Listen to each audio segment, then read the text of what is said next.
बहुत विलक्षण तरीका होता है। हमने तो अनेकों बार अनुभव किया है।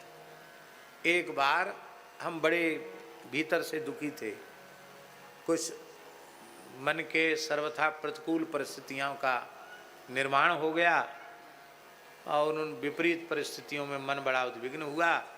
मन में हुआ, अरे भैया इसलिए थोड़े ही साधु बने थे कि ये प्रपंच में पढ़ेंगे, अपने राम राम करेंगे। भैया भगवान ने कृपा करके मनुष्य बनाया, अच्छे कुल में जन्म दिया, महापुरुषों के चरणों बैठकर कुछ पढ़ने सुनने का सौभाग्य भी मिला, तो काहे को लड़ाई झगड़े में झंझट में पड़े। चलो, बिना कारण लोग द्वेष कर रहे हैं, प्राणघात भी करने का विचार कर रहे हैं, तो ये जीवन ऐसी बर्बाद करने के लिए थोड़ी, ऐसा मन में आया। तो हमने पूज्य गुरुदेव भक्तमाली जी से जाकर निवेदन किया, बोले पंडित जी आज उदास कैसे हो? महाराज जी अब हमारा मन भर गया है महंताई से, तो क्या करें, ऐसी ऐसी मन के सर्वथा प्रतिकूल परिस्थितियां हैं। तो महाराज जी ने एक वाक्य कहा, बोले अत्रिणे पतितो बन्ही स्वयमेवोपशाम्यति। बन्ही अत्रिणे पतिता, अग्नि का अंगार चट्टान पर गिरे, किसी शिला पर गिरे, पत्थर पर गिरे तो वह कितनी देर प्रज्वलित रहेगा? थोड़ी देर में कोयला बन जाएगा, फिर राख हो जाएगा। और वही अंगार घास फूस पर गिरेगा तो भयंकर आग लग जाएगी।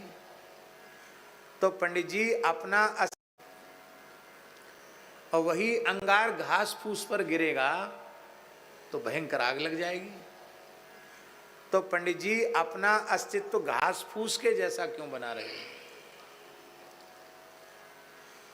सिद्धांत की साधुता की शिला क्यों नहीं बन जाते हो, जो राग द्वेष के अंगार आकर के गिरे और थोड़ी देर में कोयला या राख हो जाए? बोले ये संकट नहीं है, ये विपरीत परिस्थिति नहीं है, ये श्री ठाकुर जी ने साधुता को कसौटी पर कसने के लिए कसौटी प्रस्तुत की है। कंचन कामनी के आकर्षण में तुम अपने जीवन को नष्ट तो नहीं कर रहे हो, ये कसौटी है। जो लोग तुमसे अकारण शत्रुता या द्वेष करते हैं, तुम्हारे हृदय में उनके प्रति वैर विरोध का भाव या शत्रुता का भाव है कि नहीं, ये साधुता की कसौटी है। यदि तुम्हारे चित्त में कंचन कामनी का आकर्षण है, पद प्रतिष्ठा का आकर्षण है, और जो तुमसे द्वेष करते हैं उनके प्रति तुम्हारे मन में शत्रु, कंचन कामनी का आकर्षण है, पद प्रतिष्ठा का आकर्षण है, और जो तुमसे द्वेष करते हैं उनके प्रति तुम्हारे मन में शत्रुता का भाव है, तो तुम्हारी साधुता दो कौड़ी की भी नहीं। और यदि ऐसी विपरीत परिस्थिति में तुम निरंतर कृपा का चिंतन करते हो और ये चिंतन करते हो कि भले ही सारा संसार हमसे शत्रुता माने, पर इस धरती पर मेरे शत्रु ने जन्म ही नहीं लिया है, ऐसा भाव यदि तुम्हारा सुदृढ़ है तो तुम्हारी साधुता खरी पक्की। रही रहने की या छोड़ने की बात, तो बहुत अच्छी बात है। जब कोई प्रयोजन नहीं है तो त्याग में तो हर व्यक्ति स्वतंत्र है, लेकिन उसकी एक मर्यादा है। जिन पूज्य महापुरुष ने अत्यंत विश्वास करके तुम्हें संतों के बीच में चादर विधि की है, भगवान के सेवक के रूप में नियुक्त किया है, और तुम अपनी प्रतिकूलता के कारण उसका त्याग करके चले जाते हो, तो ठाकुर जी की सेवा में, संत सेवा में, स्थान में जो कुछ भी ऊट पटांग होगा उसका पूरा पाप तुम्हारे सिर पर जाएगा, पूरा पाप।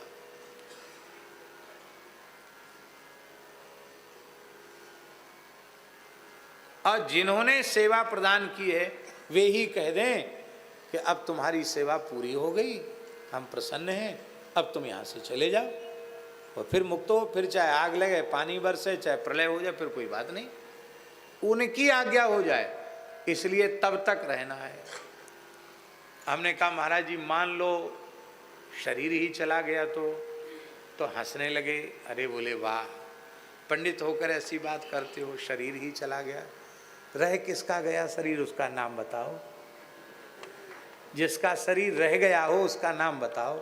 सब शरीर जाने वाले हैं, इनकी उत्पत्ति के ही साथ इनके विनाश का भी निश्चय हो जाता है कि कैसे पैदा हुए, कहाँ पैदा हुए, कहाँ मरेंगे, सब पहले से निश्चित है।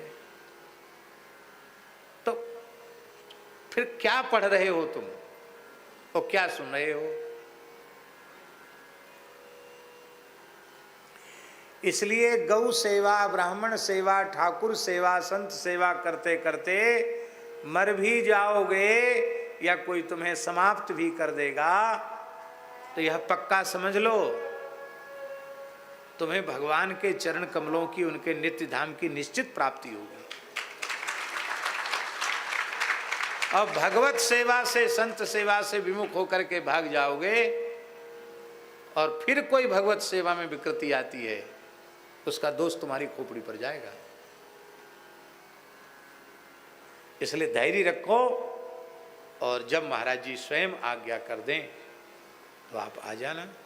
पूज्य गुरुदेव पहाड़ी बाबा ने आज्ञा की, अब तो मलूक में चले जाओ।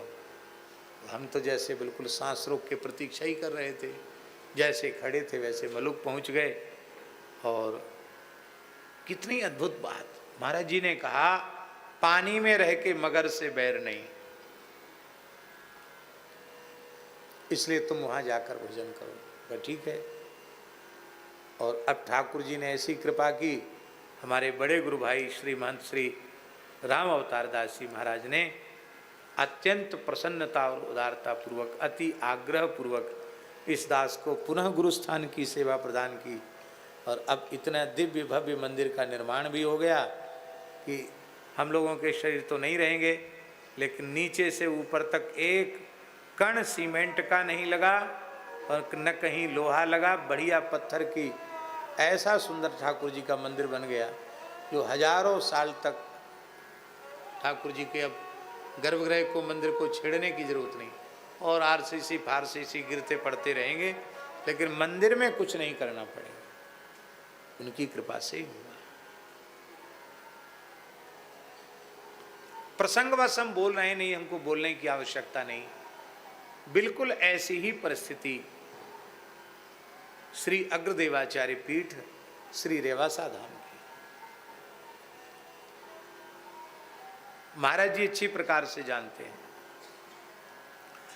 यदि वे प्रस्ताव करके हमें अपनी सावधानी में नियुक्त करना चाहते तो मैं अत्यंत आग्रह पूर्वक उनके चरण पकड़कर उन्हें मना लेता कि प्रभु संभव नहीं है, आप किसी को नियुक्त कर दें उसका हम सहयोग कर सकते हैं। लेकिन उन महापुरुष ने इतना बड़ा विश्वास किया, इतना हृदय से प्रेम किया कि 2015 में ही पूरा पक्का लिख करके, पूरे ट्रस्टियों के हस्ताक्षर करा के, जो गवाह कभी नहीं बदलने वाले से गवाहों के, मजबूत गवाहों के हस्ताक्षर करा के, और वो अकस्मात ठाकुर जी की, जानकीनाथ जी की सन्निधि में पहुंच गए। अब उस परिस्थिति में महाराज जी, एक बार तो मैंने मना कर दिया तिवारी जी को, फिर तुरंत मुझे पूज्य गुरुदेव भक्तमाली जी की बात याद आई। महाराज जी ने कहा कुछ बिगड़ेगा तो तुम्हारे ऊपर दोष लगेगा। ये महापुरुषों की वाणी की बात बता रहे महाराज जी। तुरंत हमने सावधान होकर कहा चलो, यदि हम इसे स्वीकार नहीं करते हैं तो एक महापुरुष की, एक आचार्य की अवज्ञा होगी, और ये पीठ भी यदि कुछ बाधित होगा, इसकी सेवा बाधित होगी, उसका दोष भी हमारे सिर पर जाएगा। तो श्री जानकीनाथ जी ने अपने झाड़ूदार के रूप में हमको स्वीकार किया। और आप सबको न्योता है, आप सब रेवासा धाम का दर्शन जरूर करें। जिन लोगों की यह प्रतिज्ञा कि हम वृंदावन की सीमा से बाहर नहीं जाते, उनके लिए तो हमारा आग्रह नहीं है। लेकिन जो लोग आते जाते हैं वे भाद्र कृष्ण पंचमी से द्वादशी पर्यंत पूज्य जगत गुरु अग्रदेवाचार्य साकेतवासी श्री स्वामी राघवाचार्य जी महाराज का प्रथम निकुंज महोत्सव, प्रिया प्रीतम मिलन महोत्सव भाद्र कृष्ण पंचमी से भाद्र कृष्णा द्वादशी तक है। ठाकुर जी के मंदिर की बाउंड्री भी बन रही है लगभग 1.5 किलोमीटर में, और भगवान के स्थान के जीर्णोद्धार का प्रयत्न भी चल रहा है। काम तो बहुत है, और श्री ठाकुर जी की, किशोरी जी की कृपा से दिव्य निकुंज भी वहाँ प्रकट होगा। निकुंज तो है ही है, दिव्य निकुंज है, लेकिन अब उसका स्वरूप हम लोगों की आँखों से तिरोहित है, तो वो भी अब प्रकट हो जाएगा थोड़े दिनों में। धुआंधार कार्य चल रहा है वहाँ, और लोग आश्चर्यचकित हैं, आसपास के लोग, कि हो क्या रहा है। और ये सच्ची बात है, ये क्या हो रहा है और कौन कर रहा है, ये सब जानकी ना जी जाने, आचार्य चरणों की कृपा से हो रहा है। तो मन की तनिक भी प्रवृत्ति न होते हुए भी और भगवान की इच्छा को हमें स्वीकार करना पड़ा और स्वीकार करना चाहिए।